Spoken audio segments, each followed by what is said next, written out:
It is said that the Bible is like a pool of water, shallow enough for a toddler to splash around in safely, deep enough for an elephant to swim in.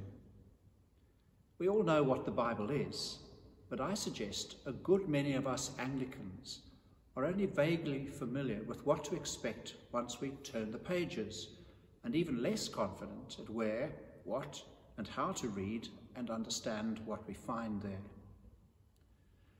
And now that we tend to print out the readings or look them up via Dr. Google, we're increasingly less likely to know the order in which the books come, or where to find the letters of Paul, let alone books such as Habakkuk.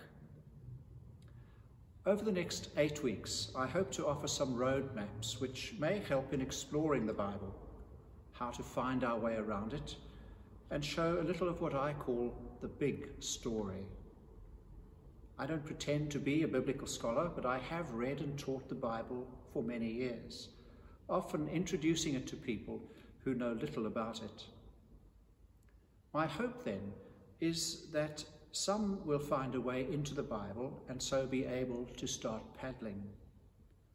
Others may take some elephant swims and discover new insights and thus add to their existing knowledge and understanding.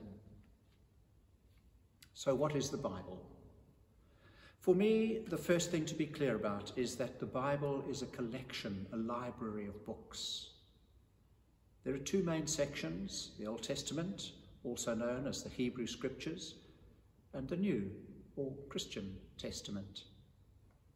Everything in the Old really points us to Jesus, while what we read in the New begins with Jesus and takes us on into the next 2,000 years and beyond.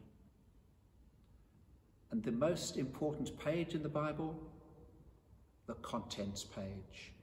That page at the beginning of your Bible, which lists the books of the Bible and tells you which page they are on. This can be done in alphabetical order, or more commonly, in the order in which the books appear. And a quick tip, I seldom, if ever, recommend a person begins to read the Bible from page 1 through to the end. The chances of success are not high, and you're most likely to run out of steam when you get to those seemingly endless laws found in Leviticus.